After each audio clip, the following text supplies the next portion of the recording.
રાજ્યમાં જિલ્લા, તાલુકા અને નગરપાલિકાઓ સહિત સ્થાનિક સ્વરાજ્યની ચૂંટણી મોકૂફ રાખવા રાજ્ય સરકારના નિર્ણયની વિરુદ્ધમાં ગુજરાત કોંગ્રેસ દ્વારા રાજ્યભરમાં દેખાવો કર્યા હતા. તો સુરતમાં પણ સુરત કોંગ્રેસ કલેક્ટરને આવેદનપત્ર આપી વિરોધ નોંધાવ્યો હતો. રાજ્યમાં જિલ્લા, તાલુકા અને નગરપાલિકા સહિત સ્થાનિક સ્વરાજ્યની ચૂંટણીઓ 3 માસ માટે મોકૂફ રાખવાના રાજ્ય સરકારના નિર્ણય સામે ગુજરાત કોંગ્રેસ દ્વારા વિધાનસભા ભંગ કરી રાજ્યમાં રાષ્ટ્રપતિ શાસન લાદી દેવાની માંગ કર્યા બાદ હવે આજરોજ રાજ્યભરમાં કોંગ્રેસ દ્વારા કલેક્ટરોને આવેદનપત્ર આપવામાં આવ્યું હતું. તો તેમાં સુરત કોંગ્રેસ દ્વારા પણ ગુજરાત સરકાર દ્વારા ઇલેક્શન કમિશન ઓફ ગુજરાતને હાથો બનાવી સ્થાનિક સ્વરાજ્યની ચૂંટણી 3 માસ પાછી ઠેલવવાના મનસ્વી નિર્ણયના વિરોધમાં વિરોધ પ્રદર્શન સાથે સૂત્રોચ્ચાર કરી કલેક્ટરને આવેદનપત્ર આપી રજૂઆત કરવામાં આવી હતી.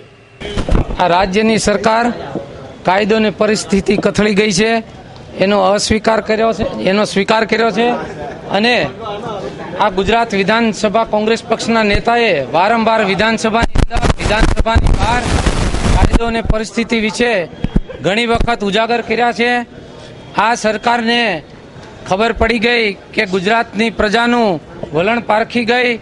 ગુજરાતના મુખ્યમંત્રી અને ગુજરાત સરકારને એમના જે કામો કર્યા હતા એ કામોની પરિસ્થિતિનો ખ્યાલ આવી ગયો કે પ્રજાનો એમની સામે વિરોધ છે, આક્રોશ છે. એ વિરોધ પારખી અને જિલ્લા પંચાયત, તાલુકા પંચાયતના ઇલેક્શનોને પાછું ઠેલાવી અને બંધારણનો સરેઆમ ભંગ કર્યો છે. ગુજરાતની અંદર શિક્ષણ અને બેરોજગારી વધી છે, એટલે દરેક સમાજના જુદા જુદા લોકોએ આંદોલન કરવા પડે છે. ગુજરાતની અંદર કાયદો અને પરિસ્થિતિ બિલકુલ કથળી ગઈ છે. દાળ, લૂંટફાટ, બળાત્કાર જેવા ગુનાઓ વધી રહ્યા છે. ત્યારે આ સરકારને ખબર પડી ગઈ કે પ્રજાનો આક્રોશ સરકારની વિરુદ્ધમાં છે. અત્યારના માહોલમાં જો ઇલેક્શન આવે તો સરકાર વિરોધી મતદાન કરે એમ છે લોકો.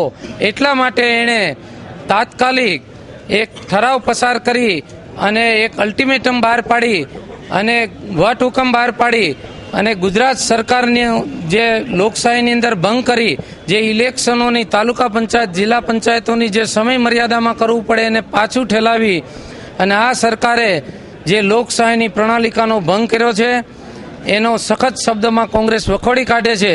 અને જો આ કાયદો અને વ્યવસ્થા જાળવવાની પરિસ્થિતિનું એ લોકો સ્વીકાર કરતા હોય તો એમનો જે આ કાયદો અને વ્યવસ્થા જે કથળી ગઈ છે એનો આશરો લઈ અને રાજ્યપાલને અમે વિનંતી કરીએ છીએ કે આ સરકારને બરખાસ્ત કરી ત્યાં રાષ્ટ્રપતિ શાસન મૂકી અને વહેલામાં વહેલી તાલુકા પંચાયત, જિલ્લા પંચાયતની ચૂંટણી આપે એવી અમારી માગણી છે.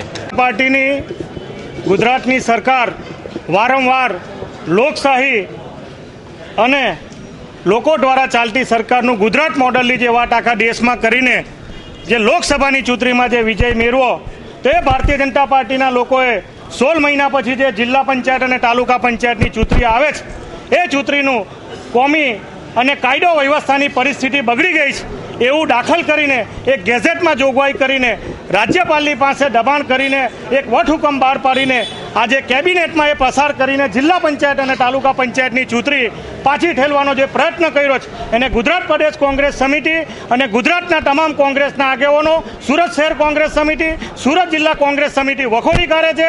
અને ભારતીય જનતા પાર્ટીની સરકાર ખેડૂતોને જે ભાવ આપવામાં નિષ્ફળ નીવડી છે, યુવાનોને જે રોજગારી આપવામાં નિષ્ફળ નીવડી છે, તમામ ઉદ્યોગો જે પડી ભાંગ્યા છે એ જે અંદેશો પામીને જિલ્લા પંચાયત અને તાલુકા પંચાયતમાંથી ભારતીય જનતા પાર્ટીનું શાસન સમાપ્ત